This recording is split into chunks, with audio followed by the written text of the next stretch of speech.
Hello বন্ধুরা, সবাই কেমন আছো? আমি তোমাদের বন্ধু ঋত্বিকা চলে এসেছি আবারও একটা নতুন এপিসোড নিয়ে। আশা করছি সবাই খুব ভালো আছো। সামনেই গণেশ পুজো আর গণেশ চতুর্থীর সবাইকে অ্যাডভান্স শুভেচ্ছা জানিয়ে শুরু করছি আজকে ভিডিওটা। প্রথমেই আমি এখানে পলিমার ক্লে নিয়ে নিয়েছি, আর সেটা আমি যে কালার কম্বিনেশন করে বানাবো সেই কালারগুলোই আমি একদম চুজ করেছি। সেই অনুযায়ী আমি গণেশের যে বসার সিংহাসন সেটা আমি বানিয়ে নিয়েছি, এর ওপরেই আমি গণেশটা তৈরি করব।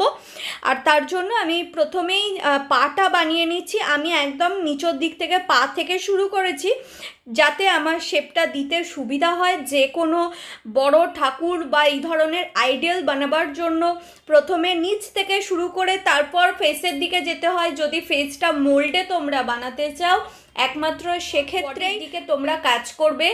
যদি এরকমভাবে পুরোটাই হাতে বানাতে হয়, সেই ক্ষেত্রে তোমরা সবসময় চেষ্টা করবে যে বডির থেকে শুরু করে আস্তে আস্তে ফেসের দিকে যেতে, তাতে বডির সাথে ফেসের যে কম্বিনেশন বা যে সাইজটা মাপটা প্রত্যেকটাতেই সুবিধা হবে। তার কারণ ফেসটা যদি আগে বানিয়ে নাও, সেই অনুযায়ী বডি স্ট্রাকচার দিতে কিন্তু অনেক প্রবলেম হবে, যেটা বডি আগে বানিয়ে নিলে অনেকটাই তোমাদের সুবিধা হবে।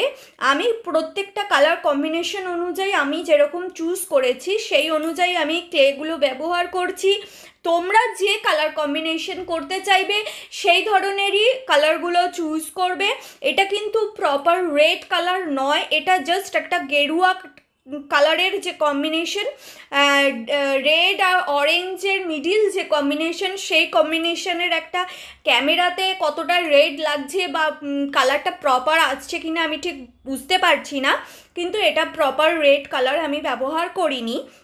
এরপর আমি পুরো কাজটা জুয়েলারি ডিটেলিং সমস্ত কিছু আমি ধীরে ধীরে করে নিচ্ছি। এই পলিমার ক্লে আর্ট বানাবার জন্য একমাত্র যে ক্লে আর্টেরই টুলস থাকতে হবে এরকম কোনো ব্যাপার নয়। তোমরা ছোট ছোট যে জিনিসপত্রগুলো আমরা আশেপাশে রয়েছে, যেরকম ছুরি, তারপর পিন, সেফটি পিন, টুথপিক, যেরকম ছোট ছোট জিনিস, টুইজার, সব রকম জিনিস তোমরা এখানে ব্যবহার করতে পারো।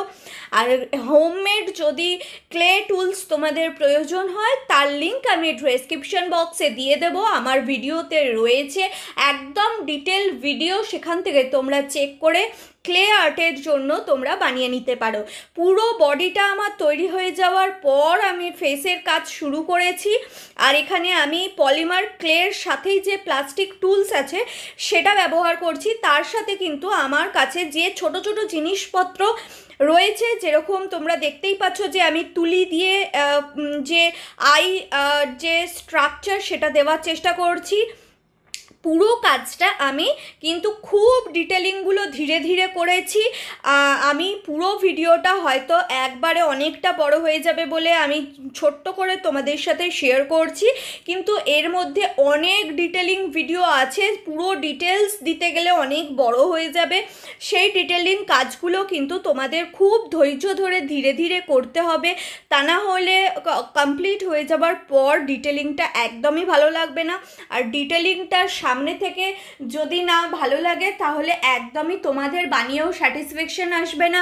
সাথে তোমাদের মনে হবে আমি তোমাদেরকে ভুল ইনফরমেশন দিয়েছি। আমি ছোট্ট একটা ভিডিওর মধ্যে দিয়ে তোমাদের জাস্ট একটা আইডিয়া দেওয়ার জন্য ডিটেলসটা শেয়ার করছি। বাকি ডিটেলিংগুলো আমি নিজের মতন করে করেছি। সেই ডিটেলিংগুলো তোমরা খুব ধীরে সুস্থে নিজেদের যেরকম টুলস অ্যাভেলেবেল আছে নিজেদের কাছে সেইভাবেই করতে পারো। এরপর আমি গণেশের যে পুরো ফেসটা কমপ্লিট করে নিচ্ছি। আর তোমরা অবশ্যই এই ভিডিওটা ভালো লাগলে শেয়ার করে দিও, সাথে কমেন্ট করে জানিও কেমন লেগেছে। আর সামনেই যেহেতু গণেশ পুজো, তাই জন্য তোমরা এরকমভাবে একটা গণেশ অবশ্যই বানাতে পারো নিজেদের জন্য, কাউকে গিফট দেওয়ার পারপাসে, যে কোনো কিছুর ক্ষেত্রে একটা কিউট ছোট্ট গনু তোমরা বানাতেই পারো। কতটা সুন্দর দেখতে লাগবে তোমরা কমপ্লিট হওয়ার পর নিজেরাই বুঝতে পারবে। ভিডিওটা ভালো লেগে থাকলে অবশ্যই চ্যানেলটা সাবস্ক্রাইব করে পাশে বেল আইকনটা প্রেস করে দিও, যাতে আমি কোনো ভিডিও আপলোড করা মাত্র সবার আগে তার নোটিফিকেশন তোমরা পেয়ে যেতে পারো। আর এমন অনেক বন্ধু আছো যারা আমার ভিডিও দেখো কিন্তু না কোনো কমেন্ট করো, না লাইক করো, তাতে আমার যে হার্ডওয়ার্ক সেটা আমি ঠিক বুঝতে পারি না তোমাদের পছন্দ হয়েছে কি না।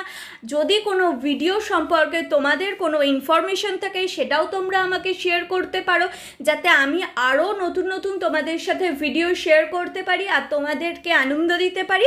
আমার ফেসবুক পেজে তোমরা যদি এখনও দেখে না থাকো তাহলে অবশ্যই লাইক করে নিও। ফেসবুক পেজে অনেক ডিটেলিং, অনেক নতুন নতুন ইনফরমেশন তোমরা পেয়ে যেতে পারবে। এই পুরো ভিডিওটা কেমন লেগেছে অবশ্যই আমাকে কমেন্ট করে জানাতে ভুলবে না। এরকম ছোট্ট কিউট একটা গণপতি বাপ্পা থাকবে, তার সাথে তার বাহন থাকবে না, এটা কি হতে পারে? তোমরাই বলো তো বন্ধুরা।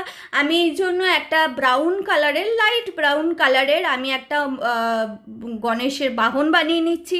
ছোট ছোট যে ডিটেলিংগুলো রয়েছে সেটা আমি খুব ভালোভাবে করবার চেষ্টা করছি। তোমরা এই ছোট ছোট ডিটেলিংগুলো খুব ভালো করে লক্ষ্য করবে, তাতে তোমাদেরও এত সুন্দর দেখতে লাগবে গণপতি বাপ্পা আর তার বাহন সমেত। আর তার সাথে তোমাদের যদি কোনো প্রবলেম হয়ে থাকে তোমরা আমাকে কমেন্টে বা ফেসবুক বা ইনস্টাগ্রামে কমেন্ট করে জানিও। আমি অবশ্যই তোমাদের সাথে সাহায্য করার চেষ্টা করব, কমিউনিকেট করার চেষ্টা করব। এর সাথে আমি একটা হোয়াইট কালারের মোদকও বানিয়েছি, তোমরা দেখতেই পাচ্ছ গণপতির সাথে, সেটারও ভিডিও আমি তোমাদের সাথে পরবর্তীকালে শেয়ার করে দেবো। তোমরা সবাই খুব ভালো থেকো, এনজয় করো গণেশ পুজোতে। সবাইকে হ্যাপি গণেশ চতুর্থী, অনেক শুভেচ্ছা। দেখা হবে পরবর্তী ভিডিওতে। Have a good luck.